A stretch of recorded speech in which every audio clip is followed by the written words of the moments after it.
Bonjour et bienvenue. Et si, dans le grand jeu du pouvoir, l'hésitation était en fait bien plus dangereuse qu'une erreur? C'est le principe même de la loi 28. Aujourd'hui, on va décortiquer ensemble pourquoi l'audace est, bien souvent, la véritable clé d'une stratégie qui gagne.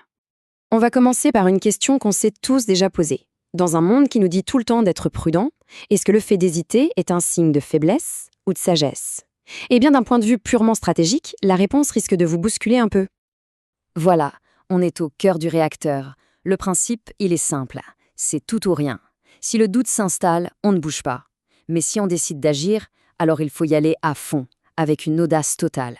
En stratégie, les demi-mesures, ça n'existe pas. Alors, commençons par le côté obscur de la force, le problème. Pourquoi est-ce que cette prudence, qui peut vite ressembler à de la timidité, est en réalité notre pire ennemi sur le champ de bataille stratégique? L'hésitation, c'est comme un poison lent. Ça ne fait pas que nous ralentir, non. Ça crée des brèches. Notre propre doute devient contagieux. Il se propage à notre équipe, il paralyse l'action. Et au final, on se retrouve à construire nous-mêmes les obstacles qui vont nous faire échouer. C'est de l'auto-sabotage, pur et simple. Cette image-là, elle est parfaite. Le lièvre timoré, il est tellement paniqué par le doute qu'il court dans tous les sens et il finit par se jeter tête la première dans le filet du chasseur. C'est exactement ça. Notre propre hésitation nous pousse tout droit vers l'échec qu'on voulait à tout prix éviter. Bon, assez parlé du problème, passons maintenant à l'antidote. L'audace. On va voir comment elle ne fait pas que réparer les dégâts de l'hésitation, mais comment elle transforme carrément la faiblesse en une force redoutable. Regardez ça, le contraste est juste frappant.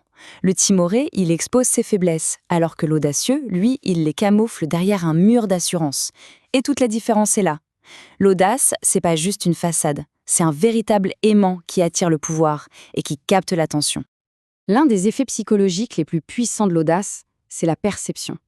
Une action audacieuse, même petite, donne immédiatement l'impression que la personne derrière est plus grande, plus forte, plus en contrôle qu'elle ne l'est vraiment.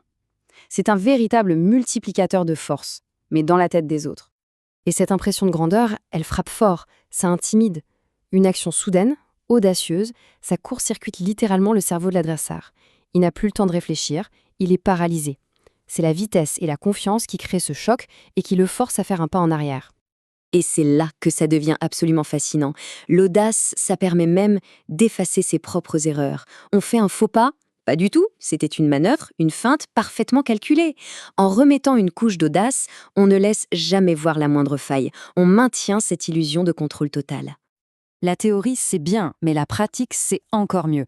Voyons comment tout ça se traduit concrètement avec deux exemples historiques qui sont absolument spectaculaires. Premier cas d'étude, et pas des moindres, l'archétype du conquérant. Jules César. Face à un ultimatum qui devait le détruire politiquement, il a fait un choix d'une audace folle, un choix qui allait changer la face du monde. Pour bien comprendre, il faut se remettre dans le contexte. Le Sénat, mené par son rival Pompée, a peur de César. Il lui ordonne donc de rentrer à Rome seul, sans son armée, ce qui équivaut à une condamnation à mort politique. Sa réponse, le 11 janvier 49 avant Jésus, il franchit le fleuve Rubicon avec sa légion. C'était un acte de haute trahison, une déclaration de guerre sans retour en arrière possible. Alea jacta est, le sort en est jeté. Cette phrase est mythique. En la prononçant, César a brûlé tous les ponts derrière lui. Fini l'hésitation, ni pour lui, ni pour ses soldats, ni même pour ses ennemis. D'un seul coup, par cet acte d'une audace folle, il a pris l'initiative et il a forcé Pompée et le Sénat à réagir dans la panique et la précipitation. Allez, on change complètement de registre. On passe à une autre forme d'audace, beaucoup plus sournoise, celle de l'escroc.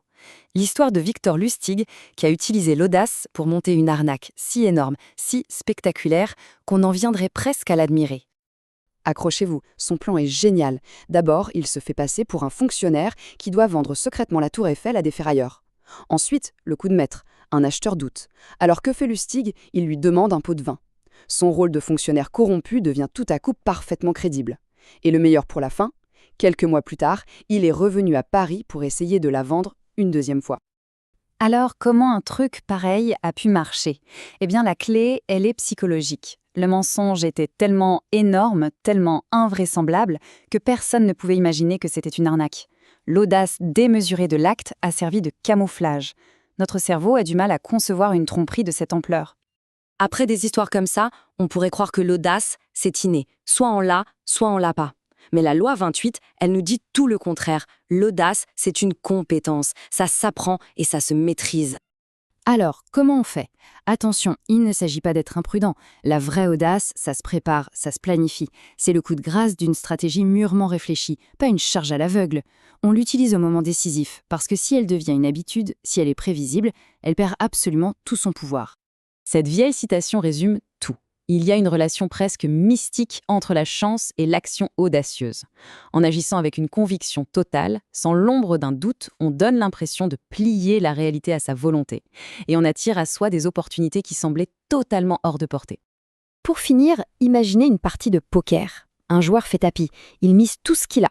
Pas par arrogance, non, mais avec une conviction si totale, si absolue, qu'elle glace le sang de tous les autres joueurs à la table. La question est, comment cette démonstration de confiance, même si c'est du bluff, peut-elle forcer les autres à jeter leurs cartes? C'est précisément là que réside toute la puissance de l'audace.